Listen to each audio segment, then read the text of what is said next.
भतीजा होता कितना खुश बनी। हम कहता कि ये फुआ हमारा खातिर बड़ा रहल ले जा तो आम के चटनी, आम के पकौड़ा, आम के हम झोरा बनावत रही। आओ तन तोरा गाँव में न एक बार अपना हाथ से बना के खियाओ। काहे ना बना के खियाबो। गोनी है बाजारे में नोतिया 120 रुपया किलो आम देते सब। बताओ 120 रुपया पसेरी मिलत रहे हमनी के जमाना में। इतना महंगा, लेकिन हमारा भतीजा से बढ़ के कुछ नहीं किए। जातनी बढ़िया से बना दे, आके खा के एकदम जुड़ा जाई। कहेला कि ये फुआ तू जब से चल गइल तब से हमरा के कोई बना के खेबे ना करला। हाँ तो ऐसा तो भौजाई ऐसा हमार भौजाई एकदम बेलूर के छुछुंदर मिल गई कि खाना बनाए में मने ना लगी। देखो ना हम कैसे बना के खिया तनी। गाँव घर सब देख देख के जाला अपन भैया भतीजा खातिर ना हमेशा एक गोल पर खड़ा रही। काहे ना खड़ा हो एक छिनार लोगन जेकर भाई भतीजा ने केहू ना जानता कि भाई भतीजा के रात कितना मोहत होखेला। हा तो मिठका मिठका आम लियल बनी छान जब जहाँ बेसन में लगा के ना एक और माजा बढ़ जाई। पिया निकाल ली बढ़िया से। गरम गरम मसाला डाल ले बनी खाई हमार भतीजा कही कि फुआ के हाथ के खा के जिया जुड़ा जाला। अब देखाओ तनी कि कैसे कैसे अपना भाई भतीजा के खिया जाला। एगो हमार छिनार बनी घर में कि आज तक सास ससुर के हाल ना जाने कि सास के और ससुर के हमार माई आई बड़ी माई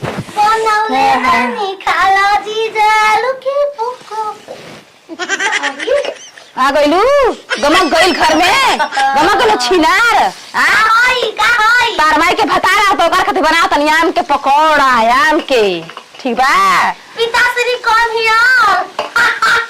कम हेयर ओकरा माने का होला रे? तोर माई के भतारा में पप्पे न लगे रारी। हमार माई के तोर माई के रे छिनारी तोर माई के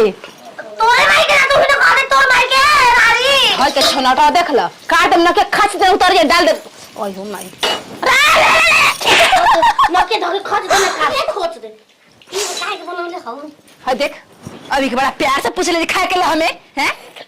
का हो? सही पानी टपक जी कर रही में लेकिन मिली ना चल। गोप गोप लासी तोरा बियाह में की तो गोप गोप ना रे कोप कोप लासी कहेला कोप गोप हमेशा कोप बियाह का देलू तेरा को कर पूछी ना रो तेरा ना फसरो कहू ना जी ई कहू देखो ना ठीक बा होए का आ ई कहू देखो ना ठीक बा। आता ना आदमी सोची तक 5-5 को 10-10 को बियाह कर के को बोल दे भाई चलिए को ओए संग स्कूल चाप हराम जादी तोरा चक्कर में रहता हमारा सब जर जाई जर ठीक हो जाना बता त छू देबो तो दे मेरा दाग दे जान लियो हमरा के होना आइल बे झरले वाला तक कहीं जाए के बा। आवा देखबू सारी हमार भतीजा होता जाता तार भतारा होता जे झरले बड़ू ओ पापा कहत हो ना तोरी माई की सड़ी कहीं के तो पापा कहिया आवेला भिख मांगवा कहिया आवेला बेटी के टाइम बा का खेत खरियान घुमला से हैं टाइम बा सब्जी रोपला से हैं टाइम हइए ने के चल एगो पीस कटनो आ जा पापा ते देखलो है तो ताका आंख मार दे बस पापा ना मना कर ले घंटा जलुआ बन के चल देना केनियो पापा कुछ भी अरे भोसड़ी जो है बाबा ये लग देखला कपाल में गुबाल के फूल खिलल बा। ओहो आज बड़ा गुलाब के फूल के तुम्हारे आ गइल आओ तेरे बाबूआ आओ तई तन निकाल दिया ना कनिया निकाल दिया छू है ना तन पानी पिया दी हां जा अगर छू दे तो यार को फूर जी न के छू दे ए जेबन दूर नहीं खी छू दे तो देखिया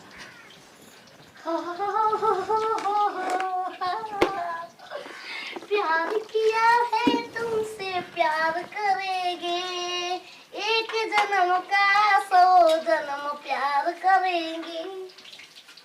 वाह बा कालो भैया कालो जल्दी जल्दी सिहा तो भाई का वो भतीजा पर आलो भतर का तो सवात ना मिलेंगे हो चलो होने पहले देखैली आम के हमारा घरे आम के पकौड़ी मिलल बा के घरे बना कोई संसत भतर खिला भरे खैलो को पूजा खाली बगचा बना के खैलो को पूजा। बताओ कितना खुश बा कि फुआ जल्दी लेके आ जल्दी पकौड़ा गैस बंद बा पकौड़ा कहां गायब हो गइले छिहतरी अरे पगली ओय हो मैया हम तो भूले गए कि हाथ हाथ को जी भला प्लैप कर लड़ाने कुछ देखल दे लैपटॉप का देले ला तो कनी लेके भागल का अरे पगली फुआ कितना माने ले हमके आय बाप रे बाप बताओ यार के पप्पू आई ना तुम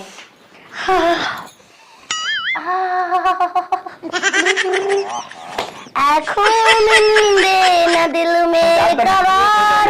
आम की पकौड़ी बना है पहली बार कैसे खा ले लो कैसे खा ले बिना पूछा ले मुंह देख ले दादी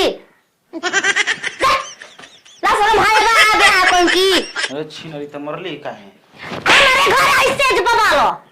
हमारे घर कैसे ज बा ये मेरा घर के रूम है बजा बज कौन बज बज केकरा घर के हो सेम में केकरा घर के हां पता नहीं खे का झूठ कर देला भतार के भाई हैं यो पता नहीं खे केकर बता तोरा भतार के चिलको जरा के मुंह देखे लक ना हो मारे लक ना भाई बच बुझे ढेटा मार लगा छिंदा करी के पतो है भज बारू ले देव जो पैट नीचे भोसड़ी वाला ले अपन दूध को ले को ठूस खेलना मेरे काम बेलना रे काय तू खुद रे अपना काम कर रहा है एक मिनट में आओ तो लेके हां एक मिनट तू को लेके आओ तो ना मत लेके आप जानते मत का बालो मन तो बाला आले के तो बालो छतर कहीं की तना सुघर बाड़ू तना सुघर काम नहीं एकदम साफ बुझा ताकि बरस कर दो छेहुला चटनिया इन्हीं छोरा के हे जाले गलो तू हे जाले क्या करू बड़ा बिगाड़ दे बुबारी के आ कर तरु भतीजा के हैं हाय हम का सकौले बा के? जब घर तो ने हम करें घर में हम ना चले तो कह दे से कि जाके हमार भतीजा के हुल दिया भतीजा हवा तू नाल को देख तोरा पानी पिया होगा ना छोड़ ए भोसड़ी वाला तू कहत है बढ़िया करू तो धक धर का कमाल क्या गलत दिया भोसड़ी वाला गलत दिया आपके आ ये तो पता नहीं का संस्कार बा ये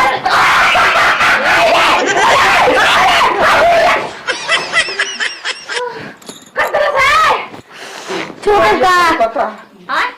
कर दिया लाके कर क्या हो गइल हां जो बोलवा कोरीले भतीजा फेसियोलॉजी हम तो मरते बानी पूरा लड़की मरो तू कहिया ना मरलू कोनो लेकिन वक्त तू कहिया ना हम मुंह देखा अरे हमारा शौक लागता का पागल ना नहीं साफाता करियो ओ कहता नि चोंगा लेखा कुर्बान लेखा काहे मुंह बनावे के जो ना कहे के तो ओ के बनाई बुका ये लकाऊ मरले बकाई तो माइक तो नहीं रे बेरा इस्लाम का घुसा देती ये कुछ सुना के बोला लाइट घुसा दे बेला ना कर घर जा के ले को तो ना जो काल में खुदा के लड़ा बोला चालू हो गई ठीक हो गई चल खोज खाने ने खा खाई वो आम खातिर ला लाई बानी अब तो कर के बढ़िया से जाए 4 दिन रहो अब 4 मिनट रहो रे अरे देखिए के भोर चल पेतर जी बा नाचवा आओ अरे देखिए के भोर जल पेटर जी फैन के दे चले ला बोले तो केवन माले रे उगरा गल हमरा बकिनी मुझसे गिरल बनी स्टाइल मार के केहू मन बोल ना करके